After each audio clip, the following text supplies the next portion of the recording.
শাহরু রমাদান আল্লাযী উনজিলা ফীহিল কুরআন হুদাল লিন-নাস ওয়া বায়িনাতিম মিনাল হুদা ওয়াল ফুরকান।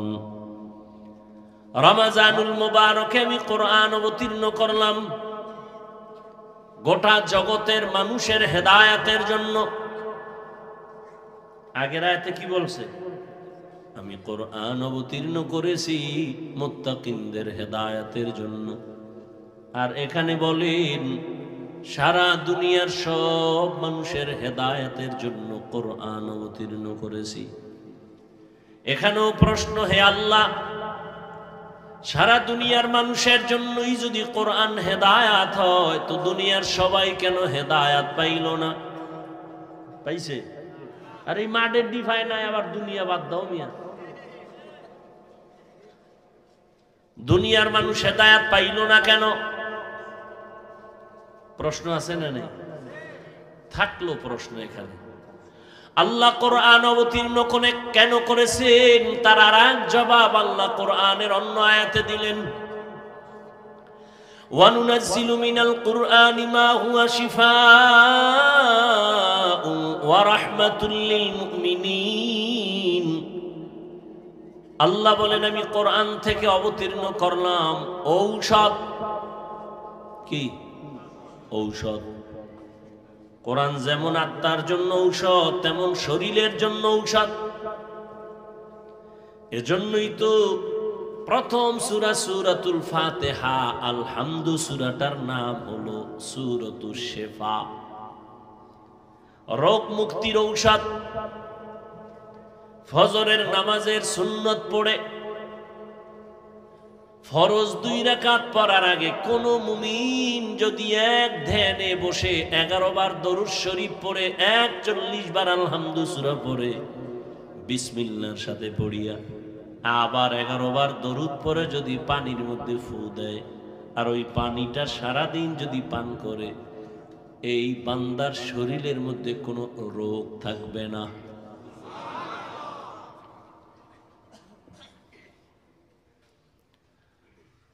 তাহলে আল্লাহ বলেন আমি কোরআন অবতীর্ণ করলাম ঔষধ। ওয়ানুনাজ্জিলু মিনাল কুরআনি মা হুয়া শিফাউন ওয়া রাহমাতুল লিল মুমিনিন। তাহলে বোঝা গেল কোরআন যদি ঔষধ হয় দুনিয়ার সব মানুষ হলো রোগী। ঔষধ কি ভালো মানুষে খায়? যারা অসুস্থ তাদের জন্য ঔষধ। কোরআন যদি ঔষধ হয় সারা দুনিয়ার মানুষ রোগী। বলে কেন সারা দুনিয়ার মানুষ কেন রোগী? বলে একমাত্র কারণ এদের ঈমান নাই। কি নাই? ঈমান না থাকার কারণে রোগী কোরআন। যাদের ঈমান আছে তারাও কি রোগী? বলে হ্যাঁ তারাও রোগী। কেন? কয় তাদের ঈমান আছে আমল নাই। এরকম ঈমানদার নাই। আল্লাহ মানে, নবী মানে, কোরআন মানে, হাদিস মানে, কিয়ামত মানে, জান্নাত মানে, জাহান্নাম মানে, নামাজ পড়ে না। আবার একদল নামাজ পড়ে নামাজের মধ্যে ভেজাল। তাহলে ঈমানওয়ালারা রোগী কেন? তাদের আমল নাই। প্রশ্ন, যাদের আমল আছে তারাও কি রোগী? বলি হ্যাঁ তারাও রোগী। কেন? বলে আমলের মধ্যে ইখলাস নাই, তাকওয়া নাই। আমল করে মানুষকে দেখাবার জন্য। এই আমলের নাম রিয়া। রিয়া কবিরা গুনাহ। তাহলে আপনার নামাজ যদি মানুষকে দেখানোর জন্য হয় তো কবিরা গুনাহ হলো। এই নামাজ দিয়া জান্নাত পাওয়া যাবে না, গুনাহমুক্ত হওয়া যাবে না। কোরআন আল্লাহ কেন দিলেন? দুনিয়ার মানুষের ঔষধ। তোমার শরীরের যত রোগ আছে কোরআনের ঔষধ ব্যবহার করো। পৃথিবীর একজন চিকিৎসা বিজ্ঞানীর নাম শিক্ষিত যারা আপনারা সবাই জেনে থাকবেন। পৃথিবীর একজন বিখ্যাত চিকিৎসা বিজ্ঞানী বু আলী সিনা তার নাম। তিনি একদিন কোথাও যাচ্ছেন, হঠাৎ যাত্রা বিরতি করলেন। কোন এক বাড়ির মধ্যে প্রবেশ করে দেখলেন একজন পাগড়িওয়ালা হুজুর ওখানে বসে আছেন, আর সামনে একজন মানুষ নিচে বিছানায় শুয়ে আছে। হুজুর তেল পানি পড়া দিয়া ওই লোকটাকে ঝাড়ফুঁক দেয়। কে দেখতেছেন? পৃথিবীর চিকিৎসা বিজ্ঞানী যে হাজারো ডাক্তার জন্ম দেয়, হে দেখে পাগড়িওয়ালা হুজুর তেল ভরা পানি ভরা মেসেজ করে আর হু দেয়। এ দেখে মাথা ঠিক নেই। এত বড় চিকিৎসা বিজ্ঞানী, এই হুজুর আপনি এগুলি কি করেন? হুজুরও আবার একেবারে বাজার দরের হুজুর না, আল্লাহর প্রিয় বান্দা হুজুর, আহলে হক হুজুর। কথা কয় না, কিন্তু কইলে খবর হয়।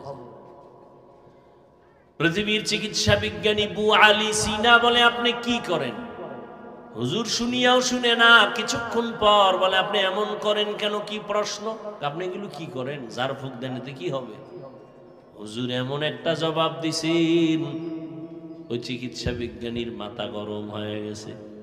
হুজুর বলে, তুমি গাধা, বুঝবা না।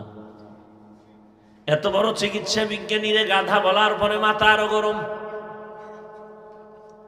ধমক দিয়া কয়, এত বড় দুঃসাহস, আপনার এত খারাপ আচরণ কেন?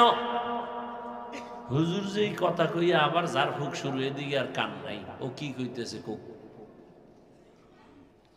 দীর্ঘ টাইম পরে আবার জিজ্ঞেস করলেন, ভাইজান আপনি রাগ করলেন কেন? বলে, রাগ করব না মানে আমাকে গাধা বললেন কেন?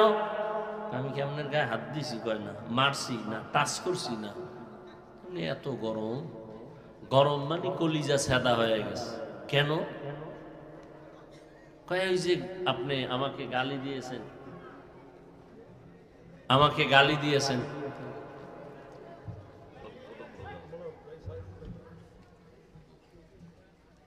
আল্লাহর বান্দা ওলিয়ে কামেল বলেন,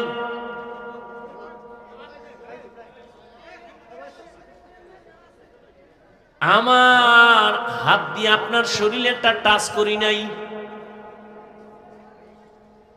সামান্য জবানের একটা কথা যদি আপনার অন্তরকে আগুন জ্বালায় দিতে পারে, তাহলে আমার জবান দিয়ে আল্লাহর কোরআন পড়ে পড়ে যদি অসুস্থ রোগীটার শরীরে ফুঁক দেই, কেন সেখানে অ্যাকশন হবে না?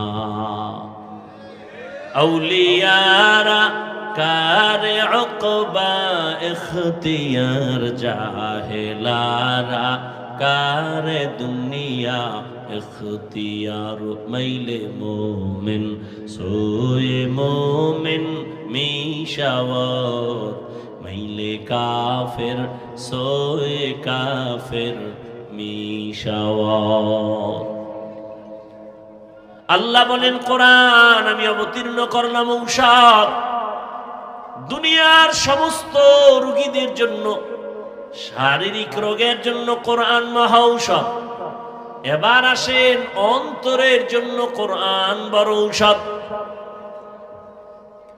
আল্লাহর কোরআনের ঔষধ ব্যবহার করো তো আত্মাও শুদ্ধ হয়ে যাবে। আল্লাহ বলেন, ইন্নামাল মুমিনুনাল্লাযীনা ইযা যুকিরাল্লাহু ওয়াজিলাত কুলুবুহুম ওয়া ইযা তুলিয়াত আলাইহিম আয়াতুহু যাদাতুহুম ঈমানা, যাদাতহুম ঈমানা ওয়া আলা রাব্বিহিম ইয়াতাওয়াক্কালুন।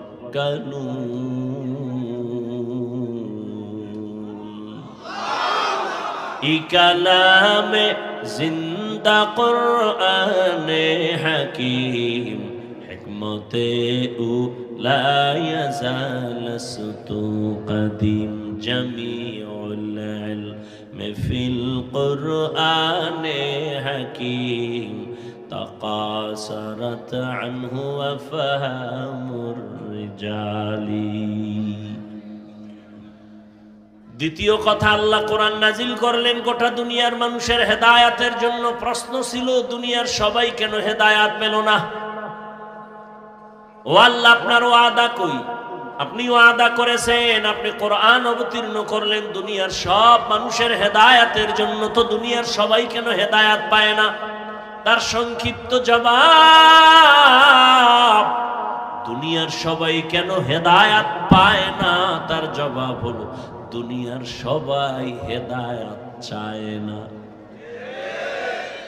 দুনিয়ার সবাই হেদায়াত চায় না। যেমন নগদ বুঝায় দেয়, রে বাবা বেয়াদবি মাফ করবেন, রাগ করবেন না। এখানে আপনারা যারা বসে আছেন সবাই মুসলমান, আমিও মুসলমান। আপনার আল্লাহ আমার আল্লাহ দুই না এক? আপনার আমার নবী, আপনার আমার কাবা, আপনার আমার ধর্ম, আপনার আমার কালেমা, আপনার আমার ইসলাম, আপনার আমার নবী, আপনার আমার কোরআন হাদিস। দুনিয়াতে আসছি, সিস্টেমও কিন্তু এক। নাকি আপনারা লঙ্গি ভরে আসছেন? বিদায়বেলা কাফনের সংখ্যাও এক, পুরুষের 3টা, মহিলাদের 5টা। কালার হবে আলাদা। আমগো হুজুর গো কালার হবে একরকম, আপনাদেরটা আর এক রকম হবে। সবার কালারও কিন্তু এক, সবার কালার হবে কালো। কি সাদা হবে সবার কালার। কাফনের উপরে লেখা থাকবে কে বড় হুজুর, কে টাকাওয়ালা, কিছুই লেখা থাকবে না। তাহলে এত বাহাদুরি কেন? আজ আমি বক্তার বাপ, আপনি টাকার ভাব দেখেন, ক্ষমতার ভাব দেখেন। সাদা কাফনে যেদিন ঢুকবেন ওই দিন সব বাহাদুরি বন্ধ হয়ে যাবে। কোটি টাকার মালিক দেখো অভাব হয় না দূর, গরিবে ঘুমায় আরাম করে মনটা বাহাদুর। ফেরাউনের লাশটা দেখো মিশর জাদু ঘরে, খায় না মাটি পোকা মাছি সবাই ঘৃণা করে। হৃদয়ে থাকিবে যার নম্রতা সদা, রহমত আসিবে সেথা প্রভুর ওয়াদা। বড়র বাড়াই থাকলে দিলে রহমত আসবে না, নিজেকে নিজে ছোট মনে করিও সাদা। উঁচু জমিন থেকে পানি নিচু জমিনে যায়, তেমনি খোদার রহমত আসে নম্রতার হৃদয়। ভোগবিলাসের বাড়ি গাড়ি পরে রবে সব, থাকতে সময় স্মরণ করো আল্লাহ আমার রব। থাকতে সময় স্মরণ করো আল্লাহ আমার রব। আমাদের রবকে ইন্নাল্লাযীনা ক্বালু রাব্বুনাল্লাহু সুম্মা ইসতাকামু ফালা খাউফুন আলাইহিম ওয়ালা হুম ইয়াহজানুন।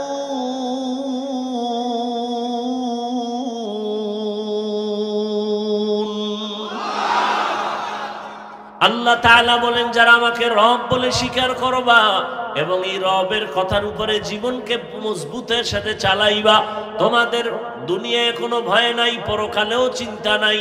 আমি আল্লাহ কুদরতের দ্বারা তোমাকে বিনা হিসেবে জান্নাত দিয়ে দিব। তাহলে আমাদের কাফনের কালারও কি এক? কবরের সাইজও নাকি এলাকার কবর এক হাত বড়? কবরের মধ্যে রাখার পরে প্রশ্ন হবে 3টা, তাও রবের পরিচয় দাও, ধর্মের পরিচয় দাও, রাহমাতুল লিল আলামিনের পরিচয় দাও। এই 3 প্রশ্নের জবাব যে দিতে পারবে তার কবর হবে রওজাতুম মির রিয়াজিল জান্নাহ।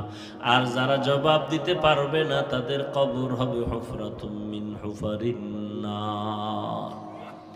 আল্লাহ এক, নবী এক, কোরআন এক, কাবা এক, ধর্ম এক, কালেমা এক, কাফন এক, কালার এক, প্রশ্ন এক, কবর এক। তা আপনাকে বয়ান করব কেন? আপনাকে বয়ান কেন করব? আপনি তো আল্লাহ চিনেন, নবী চিনেন, কোরআন বুঝেন, হাদিস বুঝেন, কিয়ামত মানেন, জান্নাত মানেন, জাহান্নাম মানেন। আপনাকে বয়ান করব কেন? মিথ্যা কথা বলা হারাম, গালি দেওয়া হারাম, গীবত করা হারাম, মা বাবার সাথে বেয়াদবি করা হারাম, চুরি করা হারাম, ডাকাতি হারাম, জুলুম করা হারাম, জেনা করা হারাম, মদ পান করা হারাম, জুয়া খেলা হারাম, তাস খেলা হারাম, ক্যারমবোর্ড খেলা হারাম, লুড্ডু খেলা হারাম। আপনি জানেন না? কথা বলেন না? সবই তো আপনারা জানেন, এরপর আপনাকে বয়ান করা লাগবে কেন? বয়ান তো হিন্দুদেরকে করব, কারণ ওরা আল্লাহ চিনে না, নবী চিনে না, কোরআন বুঝে না, হাদিস বুঝে না, পরকাল বুঝে না। খ্রিস্টানদের বয়ান করা প্রয়োজন, কিন্তু কই ওদেরকে বয়ান করব কখন? আপনাদের পেছনে ঘুরতে ঘুরতে ঘুরতে ঘুরতে 12 মাস শেষ। ফজরের পর বয়ান, জোহরের পরে বয়ান, সারা রাত বয়ান।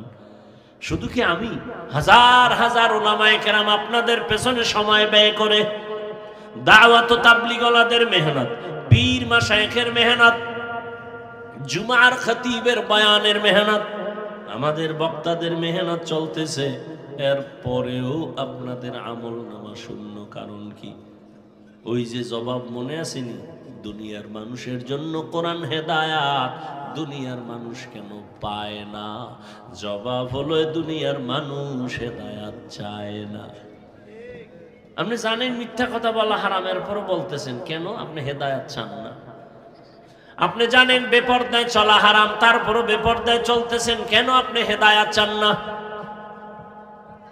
আপনি মুসলমান, আল্লাহ মানেন, নবী মানেন, তারপর আপনি হালাল উপার্জন করেন না, জানিয়া শুনিয়া কেন এই পথে? আপনি তো হেদায়াত চান না। আর আল্লাহ পাকের নিজাম, যে ব্যক্তি হেদায়াত চায় না সে হেদায়াত পায় না। রহমতের নবীর চেহারা এতটাই উজ্জ্বল যে নবীর চেহারার দিকে একবার নজর দিলে 7 দিনের ক্ষুধা থাকে না।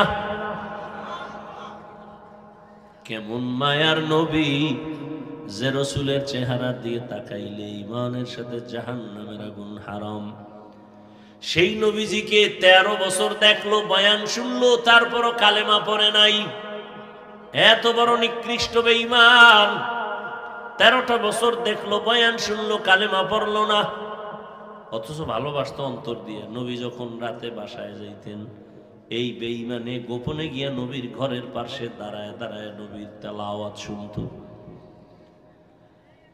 ওর কওমের লোকেরা বলে, আবু জাহিল্লা মুহাম্মদের এত গালি দাও, আবার রাতের বেলা গোপনে কেন তেলাওয়াত শুনো? বলে, যত গালি দেই মুহাম্মদের মতো একজন আমানতদার, এমন কণ্ঠওয়ালা নাই যার তেলাওয়াতে কলিজা ঠান্ডা হয়ে যায়। কিন্তু কালেমা কি পড়ে নাই, হেদায়েত নবীরে দেখেও পায় নাই। কেন? হেদায়েত চায় নাই। অন্যদিকে 27 বছরের এক যুবক, কয় বছর? 27 বছরের যুবক তরবারি নিয়ে দৌড়ায় আমার নবীকে জবাই করবে। রহমতের নবীকে জবাই করার জন্য 27 বছরের যুবক দৌড়াচ্ছে। সামনে যাইয়া নবীর চেহারাটা দেখা তরবারি ফারায় বলে, ও রহমতের নবী, বেয়াদবি মাফ করেন, কালেমাওয়ালা মুসলমান বানায় দেন। নবীজির জবাই করনেওয়ালা হেদায়েত পাইছেনি? কেন পাইছে? জিন্দেগি মে বন্দেগি তু করনা হে, जिंदगी में बंदगी तू करना है, जिंदगी बे बंदगी शर्मिंदा है, जिंदगी बे बंदगी शर्मिंदा है। यहाँ हम सब मुसाफिर, दिल ना लगा, अहले दिल की नजर से रूह करता जा, शाह दौलत सब फकीर गर नेक नहीं, शाह दौलत सब फकीर गर नेक नहीं, जिंदगी में बंदगी तो कौन नहीं, जिंदगी बे बंदगी शर्मिंदा है, जिंदगी बे बंदगी शर्मिंदा है। ভাইরা আমার, এবার আসেন সেই প্রথম আয়াত, হুদাল্লিল মুত্তাকিন। আল্লাহ কোরআন কেন অবতীর্ণ করেছেন? মুত্তাকিনদের হেদায়েতের জন্য। প্রশ্ন, হে মালিক, যারা মুত্তাকি তারা তো তাকওয়ার কারণে গুনাহ করে না, তারা তো হেদায়েতের উপরেই আছে, আবার কিসের হেদায়েত করবে? এর দুই জবাব। প্রথম জবাব হলো, আল্লাহর ভয় নিয়ে যারা গুনাহমুক্ত হইয়া চলবে, এক নাম্বার জবাব হলো আল্লাহ তাদের কোরআন দ্বারা হেদায়াত করার মানি তাদেরকে আল্লাহ ইস্তেকামতের মাকাম দান করবেন।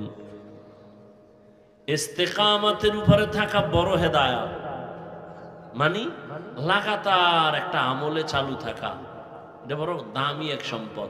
আল ইস্তেকামাতু খায়রুম মিন আলফি কারামা। একজন আল্লাহর প্রিয় ওলি, যাতে কোনো সন্দেহ নাই, এমন ওলিদের 1000 কারামত থেকে ইস্তেকামতের মূল্য অনেক বেশি।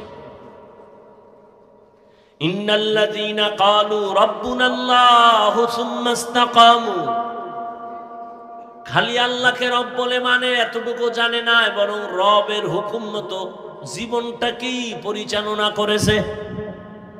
আপনার কাছে কেমন যেন বিষের মতো লাগে, কেমনে কেমনে আল্লাহর হুকুম মতো চলা যায়। এটাই তো বুঝাইতে চাইলাম। আপনারাও মুসলমান, আমিও মুসলমান, আপনার আমার আল্লাহ এক, নবী এক, কোরআন এক, কাবা এক, ধর্ম এক, কালেমা এক।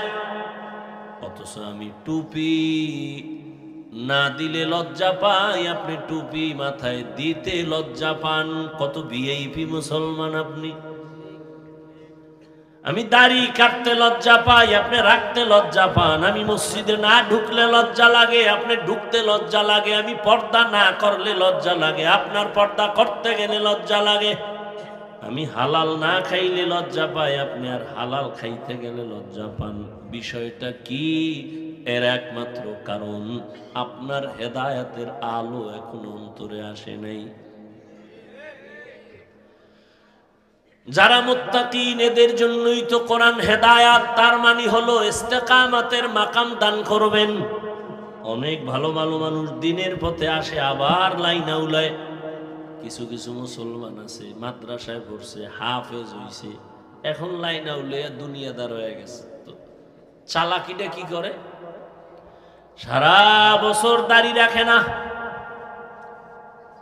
হাফেজ তো তারাবি পড়াবার আগে আগে 2-1 মাস আগে দাড়ি রেখে দেয় তারাবি পড়াবার জন্য।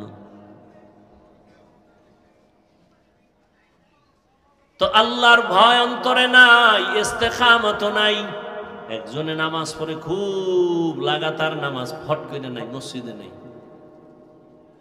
এটা ইস্তেকামতের মাকাম থাকলে বান্দা জীবন যাবে, লাগাতার কোন আমল চালু করলে আর ছাড়বে না। قال رسول الله صلى الله عليه وآله وسلم أحب الأعمال إلى الله أدومها وإن قل। রহমতের নবী বলেন, আল্লাহর কাছে ওই আমলটা বেশি প্রিয় যেটা সব সময় করে, যদিও আমলটা ছোট। মুত্তাকিনদের জন্য কোরআন হেদায়েতের দ্বিতীয় অর্থ হলো, মুত্তাকিনরা তো হেদায়েতের উপরে আছে, পইরা যেন না যায়। আমি ইস্তেকামতের মাকাম দিব, আর পরকাল জীবনে আমি আল্লাহ নিরাপদে তাকে বিনা হিসাবে জান্নাতে নিয়ে দিব। আতিনা ফি দারে দুনিয়া না হাসান, আতিনা ফি দারে উকবা না হাসান, ইয়া গিয়াসাল মুস্তাগীসিন ইহদিনা লিফতিখারা বিল উলুমি ওয়াল গিনা। হর গরি দে নেকো তু তৈয়ার है जो न मांगे उससे तू बेजार है। ও আমার কলিজার যুবক বাবারা, ও বৃদ্ধ বাবাজি, পর্দার আড়ালের মা বোনেরা, সারা রাত বয়ান শুনলে কি লাভ হবে যদি কালেমার হেদায়াত কপালে না আসে, নামাজের মায়া যদি অন্তরে না আসে, নেক আমলের মোহাব্বত যদি অন্তরে না আসে। এখনো আছে, তওবা করো। ও আমার যুবক বাবারা, আমি এতক্ষণ আপনাদেরকে যত কথাই বুঝাইলাম, কিন্তু একবারও বলি নাই আমার মতো সবাই হুজুর হইয়া যাও। বলছি? একবারও বলি নাই রে যুবক, আমি পাঁচকল্লি লাগাইছি, তুমিও লাগাও। একবারও বলি নাই মোনাজাত পর্যন্ত থাকো, ভয় নাই। একবারও বলবো না যে তুই টুপি দে। আমি কওমি মাদ্রাসার সন্তান, আমি একবারও বলি নাই তুমি কওমিতে যাও, বলবো না, ভয় নাই। আমি দাওয়াত ও তাবলীগের লাইনের পাক্কা একজন বান্দা, একবারও বলবো না, বলি নাই তুমি তাবলীগে যাও। আমি তাজা পীরের মুরিদ, শুধু মুরিদ না, যারা পীর মুরিদি মানে না, আমি সারা বাংলাদেশে কসম খাইয়া তাদেরকে এতটা ভণ্ড বলি, কঠিন ভাবে বলি, এরা এতটাই ভণ্ড। যারা অলি আউলিয়া মানে না, পীর মুরিদি মানে না, আমি বলি এরা কোরআন মানে না, বুখারী শরীফ মানে না, এরা ভণ্ড। শুধু ভণ্ড না, এদের যারা ভণ্ড বলে না তারাও ভণ্ড, খোদার কসম তারাও ভণ্ড। ভাইরা আমার, কিন্তু আপনাদের বলছি কি পীরের কাছে যাও? বলছি? বলবো না, কোনো ভয় নাই। মাদ্রাসায় পড়ো, বলবো না, ভয় নাই। তো কি বলবো? কি বলবো এবার শুনো ও যুবক। তুমি আমি মুসলমান, আল্লাহ এক, নবী এক, কোরআন এক, কাবা এক। তুমি স্কুলে পড়ো, বাধা নাই। কলেজে পড়ো, বাধা নাই। চাকরি করো, বাধা নাই। ব্যবসা করো, বাধা নাই। ও আল্লাহর বান্দারা, তুমি ডাক্তার হও, দোয়া করি। তুমি ইঞ্জিনিয়ার হও, প্রফেসর হও, চাকরিজীবী হও, ব্যবসায়ী হও, তবে আমার ছোট্ট একটা দাবি হলো তুমি বেয়াদব হইবা না।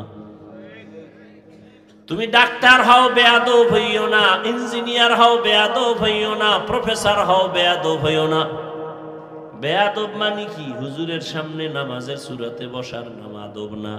আল্লাহর সাথে বেয়াদবি মারাত্মক, রসুলের সাথে বেয়াদবি, মা বাবার সাথে বেয়াদবি, শিক্ষকের সাথে বেয়াদবি, ওলামায়ে কেরামের সাথে বেয়াদবি। আল্লাহ না করুন যদি মা বাবার অন্তরে কষ্ট যায় আর বেয়াদবির কারণে বদদোয়া এসে যায়, আল্লাহর কসম তুই তওবা না করলে মরার আগে তুই পঙ্গু হয়ে বিছানায় পড়ে থাকবি। শিক্ষকের বদদোয়া যদি লেগে যায়, লেখাপড়ার জগৎ থেকে হারিয়ে যাবা। যদি বান্দা তুমি ওলামায়ে কেরামের বদদোয়া নিয়ে চলো, তো তোমার চরিত্রের জিন্দেগি বরবাদ হয়ে যাবে। এই জন্য বলি, তুমি ডাক্তার হও, বেয়াদব হইও না। ইঞ্জিনিয়ার হও, বেয়াদব হইও না। তোমার ব্যবহারে কোনোদিন মা বাবা যেন কষ্ট না পায়, তোমার আচরণে কখনো যেন শিক্ষকেরা কষ্ট না পায়, তোমার আচরণে কখনো যেন উলামায়ে কেরাম কষ্ট না পায়। মা বাবায় কষ্ট পেলে বরদোয়া চলে আসবে, কারো বরদোয়া করা লাগে না। খালি যে কষ্ট পাইয়া বলবে আহ এটা একটা আগুন তোর কপালে পড়ছে, তো তুই পুইরা চাই। মা বাবায় যদি কষ্ট পেয়ে বলে আহ এটাই একটা আগুন, অভিশাপ, এটা তোর কপালে লাগলে তুই জিন্দেগি বরবাদ। সম্মান আর জীবনে থাকবে না, সফলতা থাকবে না।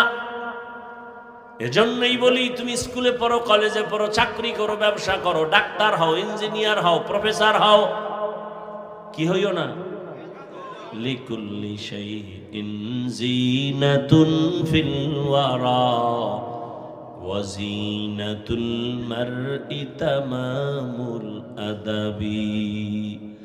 আদবালা জিন্দেগির বড় মূল্য।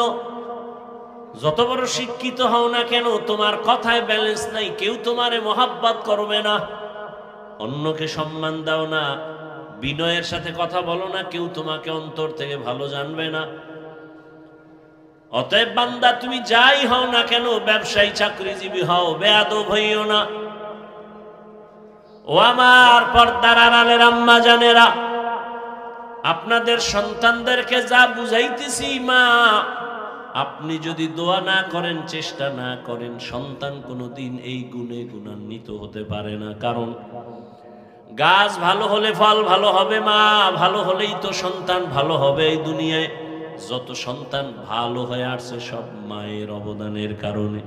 এ কারণেই তো মায়ের অনেক মর্যাদা, অনেক সম্মান আল্লাহ দান করেছেন।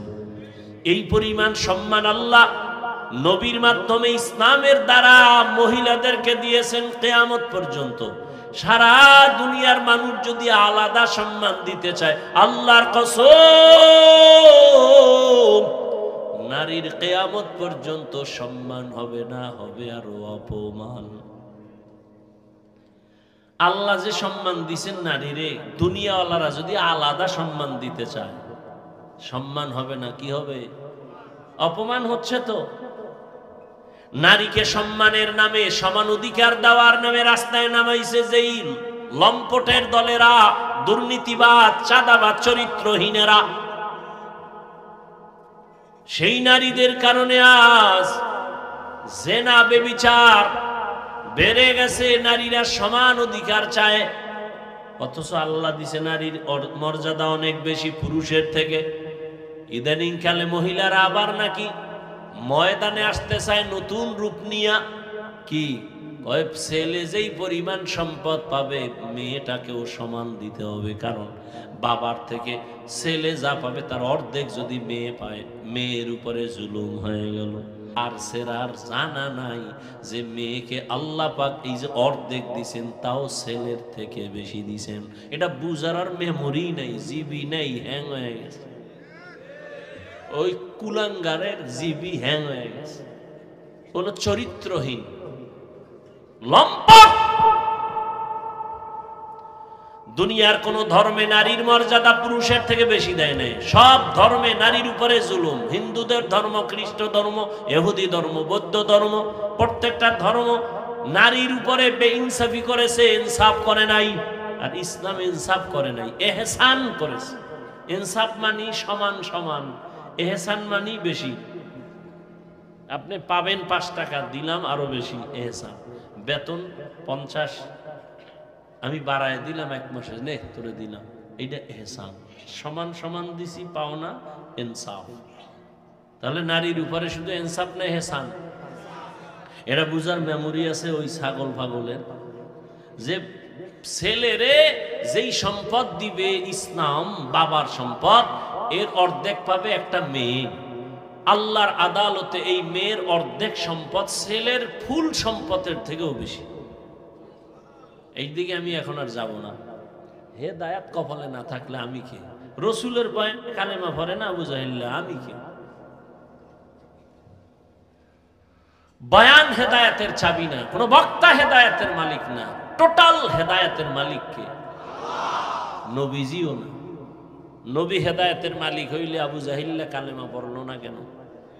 শুধু কি তাই, নবীর কলিজার টুকরা চাচা আবু তালিব, যেই আবু তালিবের ইন্তেকালে রসুল এই পরিমাণ কান্না করেছেন, তাকেও কালেমা পড়াইতে পারলেন না। তো হেদায়েতের মালিক কে? নবী অনেক চেষ্টা করছে, তখনই আয়াত আসছে, ইন্নাকা লা তাহদি মান আহবাবতা ওয়ালাকিন্নাল্লাহা ইয়াহদি মান ইয়াশা। হে রাসূল, আপনি যাকে মহব্বত করবেন তাকে হেদায়েতের মালা পরাতে পারবেন না। আপনি চাইলে হবে না, আমি আল্লাহ চাইলে হবে।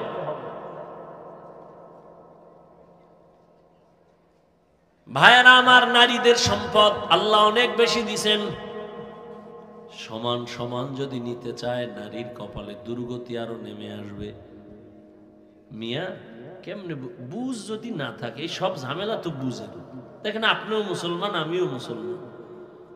আপনি আল্লাহ মানেন, নবী মানেন, আমিও তাই মানি। অথচ আমি বুঝছি টুপি না দিলে সম্মান থাকে না, আর আপনি কি বুঝছেন? উল্টা দিলে মাথা গরম হয়। বুঝ যখন আপনার বুঝটা ঠিক হয়ে যাবে, তখন আপনি জেনারেল লাইনে থেকেও টুপি বইরে ফেলাইবেন। কি কেন? আপনার বুঝ যখন ঠিক হয়ে যাবে, আপনি জেনারেল লাইনে থাকলেও নামাজে ঢুকে যাবেন, বরং আমার থেকে আরো মজবুত হয়ে যাবে। বুঝ বুঝ বুঝের বড় অভাব। তো বুঝ নাই তো যে নারীর সম্মান আল্লাহ বেশি দিছেন, সম্পদ অর্ধেক দিল অনেক বেশি। কেন?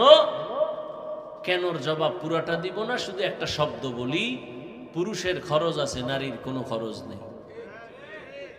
আরো ভেঙে বলি, পুরুষের খরচ তার নিজ জিম্মায়, নারীর খরচ অন্যের হাতে, নিজের হাতে কোনো আলাদা খরচ নেই। তাহলে যা পাইছে অর্ধেক, এটা ছেলের চেয়ে বেশি পাইছে না? এমনি জিবি গেছে হ্যাং হইয়া, খায় মদ। আর কেমনে কইতাম, এত বেহায়া, জেনা, বেবিচার, এটি চরিত্র নাই, কিচ্ছু নেই, খায় না পা। এটি দিমাগ ভালো হবে কেমনে? মোবাইলওয়ালা মোবাইল বানাইছে, এটার চালাবা কেমনে? এটা ক্যাটালগ দিছে না? তো মানুষ আল্লাহ বানাইয়া মানুষ কেমনে শান্তিতে চলবে, সে ক্যাটালগ তো আল্লাহ দিছেন। তুমি এটা বাদ দিয়ে যদি মন গড়া চলো তো গজব আসবে। আল্লাহ দুনিয়ার সব সমাধান কোরআনে দিলেন না? কি দেন নাই? রাষ্ট্রের সমাধানটা আল্লাহ দিলেন না, এরকম একটা ভুল করে লাইলেন আল্লাহ। হ্যাঁ, তাহলে যে চোরারা কয় যে হুজুর ওয়াজ করেন, রাজনীতি করবেন না, ওলামায়ে কেরাম কি ওদের চান্দাবাজি আর ধান্দাবাজি রাজনীতি করে? ওলামায়ে কেরাম রাজনীতির ওয়াজ করলে তো ওই ওয়াজ করে যেটা সুলাইমান নবীর রাষ্ট্র চালানো রাজনীতি কোরআনে আছে, ইউসুফ নবীর মিশর চালানো রাজনীতি কোরআনে আছে, এডি করে। রসুল রাজনীতি করেছেন, মদিনা চালাইছেন, আবু বকর চালাইছেন, ওমর চালাইছেন, এগুলি বলে। তোমার মতো পচা চান্দাবাজি ধান্দাবাজি রাজনীতি তো হুজুরেরা এডি বয়ানে বলে না। এরপরও যদি মেনে নেই আধা মিনিট, ঠিক আছে করুন না, কিন্তু সেই স্টেজে রাজনীতির বক্তব্য হয় কেন? কি ওয়াজ হবে আল্লাহর জন্য, সেই পোস্টারে কেন রাজনীতির নেতার নাম? সেই স্টেজে রাজনীতির ওয়াজ হবে না, সেই স্টেজে রাজনীতির বক্তব্য কেন? মসজিদে রাজনীতি হবে না, মসজিদে আবার সেই ধান্দাবাজি চান্দাবাজিরা ভোট চায় কেন? কেনর জবাব হলো শিয়ালের হাতে মুরগি। কার হাতে মুরগি? শিয়ালের মুরগি দিছে 3 দিনের আমানত। শিয়াল বলে ফ্যাটের ভিতরে আমানত, কিমা হয়ে আছে, কিমা। শিয়ালের হাতে মুরগি দিলে যা হবে, ধর্মের চাবি হারামখোর সুদখোরের হাতে দিলে তাই হবে। হারামখোর সুদখোরের হাতে ধর্মের চাবি দিছে জিবরাইল। সব সুফি সাপ। কে দিছে? কারা দিছে? ইবলিস। তুমি ইবলিস। ভোটের আগের রাত্রে পচা পায়খানার নামে টাকা খাইছো, লজ্জা লাগে নাই? হারামখোর। বাথরুমে গিয়া 10 গ্রাম পায়খানা খাইও। কয় গ্রাম? বাজারে যে হালাল সাবান দিয়ে কুলি কইরো, গন্ধ শেষ। আর ভোটের আগে যারা টাকা খায়, এদের গন্ধ জাহান্নামের আগুনেও যাবে না। এই দরবেশ সাবেরা সারা বাংলাদেশ ঘুরে কথা কই, খুব হুশ। যৌতুক খাইয়া আজি, হ্যাঁ, মাইয়া পোলার বিয়ায় গায়ে হলুদ আর যৌতুক। আজি সাহ পিসাবের মুরিদ, চিল্লা লাগান না, যৌতুক খায়, পায়খানা খা।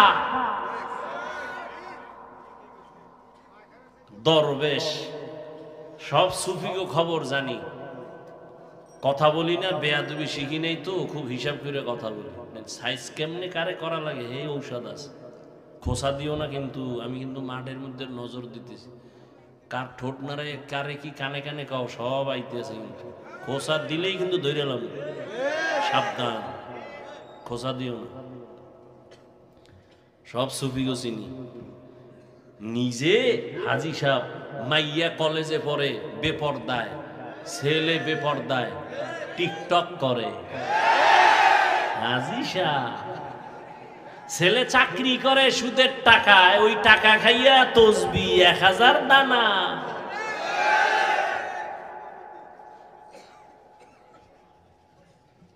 খোসা দিও না, শেষের দিকে আই পড়ছি, খবরদার।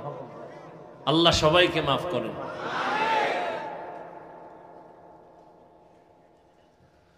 হায় হায় হায় হায় হায় হায়, আল্লাহ সবাইকে মাফ করেন। হুদাল্লিল মুত্তাকিন, ও আমার যুবক বাবারা, ও পর্দার আড়ালের আম্মা জান, আপনাদের সন্তানদের জন্য অনেক কথা বলেছি, এগুলো জীবনেও বাস্তবায়ন হবে না যদি আপনি দোয়া না করেন। কারণ এই দুনিয়ায় যত ভালো সন্তান আসছে মায়ের কারণে, মায়ের অবদানে সন্তান ভালো হয়েছে। এরে আম্মা জান, এসপি সাহেব ভালো, মায়ের অবদান। ওসি সাহেব ভালো, মায়ের অবদান। এরে আম্মা জান, এই কারণেই তো আপনাদের সম্মান পুরুষের থেকে। আপনারা নবীদের মায়ের মতো মা, সাহাবায়ে কেরামদের মায়ের মতো দামি মা, খাদিজা রাদিয়াল্লাহু আনহার মতো দামি নারী, ফাতেমা রাদিয়াল্লাহু আনহার মতো নারী। আপনারা তো আয়েশা রাদিয়াল্লাহু আনহার মতো দামি নারী, ইসমাঈল নবীর মা হাজরা আলাইহা সালামের মতো দামি নারী। আপনারা তো ঈসা নবীর মা মারিয়াম আলাইহা সালামের মতো দামি নারী। আপনারা তো বেঈমান ফেরাউনের স্ত্রীর নাম কি? এই যে এত বড় বেঈমানের ঘরে থাইকা আসিয়া নামের স্ত্রী আল্লাহর এত পেয়ারা হয়েছে। রহমতের নবী বলেন, কিয়ামতের ময়দানে আসিয়ার সাথে আমার সাথে বিয়া হয়ে যাবে। এরে আম্মা জান, এত বড় বেঈমান ফেরাউনের ঘরে থাইকা আসিয়া যদি আমার আল্লাহকে আপন বানায় নিতে পারে, আপনার স্বামী তো ফেরাউনের মতো খারাপ না। আপনি কি পারেন না আপনার স্বামীর জন্য নামাজ পড়ে দোয়া করবেন, স্বামীর মাল হেফাজত করবেন, স্বামীকে ঘরে আসলে বুঝাবেন নামাজের জন্য, নিজেও নামাজ পড়ে দোয়া করবেন, আল্লাহ আমার স্বামীর কামাই রুজিতে বরকত দেও, অল্প কামাইয়ের মধ্যে বরকত বেড়ে যাবে।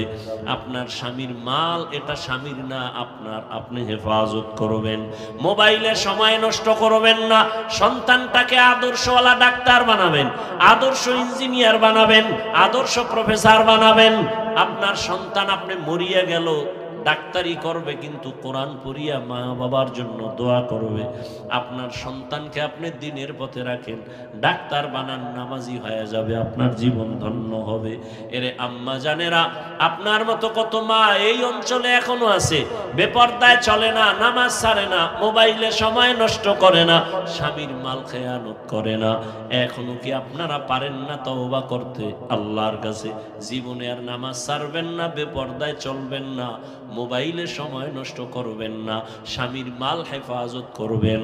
প্রত্যেকটা মা যদি হিসাব করে, স্বামীর মাল স্বামীর না, পৃথিবীর কোনো স্বামীর মাল নিজের না, সব কামাই রুজি গাধার মতো দিনরাত কষ্ট করে ছেলে মেয়ে স্ত্রীর জন্য। নিজে না খায় থাকলে কষ্ট নাই, কিন্তু যদি শুনে বাচ্চা খানা খায় নাই, কলিজা ফেটে যায় কষ্টে। ঈদের জামা নিজে কিনতে পারে না, দুঃখ নাই। সন্তান আর স্ত্রীকে যদি দিতে না পারে, মনের মধ্যে দুঃখ। মা যদি চিন্তা করে স্বামী মরে গেলে সব সম্পদ তো আমার, এই চিন্তা করলে কোনো মা স্বামীর সম্পদ গুনাহের কাজে ব্যয় করবে না। প্রত্যেকটা সন্তান যদি চিন্তা করে বাবার টাকা পয়সা তো আমার, বাবাই মরে গেলে তো আমার হাতেই চলে আসবে, এই চিন্তা যদি করতো, কোনো সন্তান বাবার সম্পদ বেলাইনে খেয়ানত করতে পারতো না। এখনো সময় আছে, আম্মা জান তওবা করেন, আল্লাহর কাছে মনে মনে বলেন, জীবনে আর বেপরদায় চলবেন না, নামাজ ছাড়বেন না, মোবাইলে সময় নষ্ট করবেন না, স্বামীর মাল হেফাজত করবেন, খেয়ানত করবেন না, সন্তানটাকে আদর্শওয়ালা বানাবেন, বেয়াদব বানাবেন না। ও আমার বৃদ্ধ বাবাজিরা, আপনার মতো কত বুড়ারা মসজিদে গিয়ে নামাজ আদায় করে, বলেন আপনি কেন পারবেন না? এখন থেকে তওবা করেন। যুবক বাবারাও তওবা করে নাও। স্কুলে পড়ো, কলেজে পড়ো, চাকরি করো, ব্যবসা করো, তোমার মতো যুবক স্কুল কলেজে পড়ে, সত্য কথা বলো, 5 বেলার নামাজও পড়ে নাই। আমি বলবো তোমার কপালে কার জানি বরদোয়া লাগছে, এই বরদোয়া অভিশপ্ত কপাল নিয়ে জন্ম নিছো কেন? তোমার মনটারে বুঝাও না। তোমার মতো যুবক স্কুল কলেজে পড়িয়েও যদি নামাজ পড়ে, বলো বাবা তুমি কেন পারো না? তোমার মতো যুবক ডাক্তার, প্রফেসর, ইঞ্জিনিয়ার, নামাজি, তুমি কেন পারো না? তোমার মতো যুবক সন্তান রাস্তায় গাড়ি চালায়, নামাজ পড়ে, বলো তুমি কেন পারো না? নদীর মধ্যে মাছ ধরে, নামাজ পড়ে, কৃষি কাজ করে, পারে নামাজ পড়ে, তুমি কেন পারো না রে বাবা?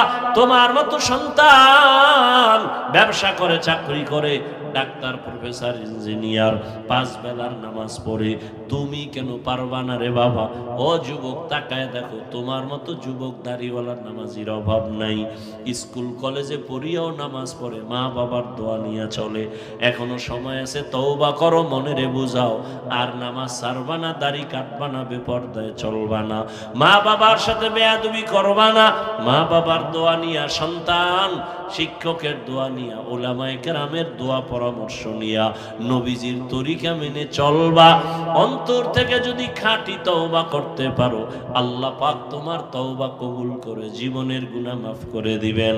আল্লাহর কাছে খাঁটি অন্তরে তওবা করো, মনে মনে আল্লাহকে বলো, হে আল্লাহ, হায়াতের মালিক আমার আল্লাহ, ইজ্জতের মালিক আল্লাহ, জীবনে আর নামাজ ছাড়বো না, বেপরদায় চলবো না। ও আল্লাহ, এই ময়দানের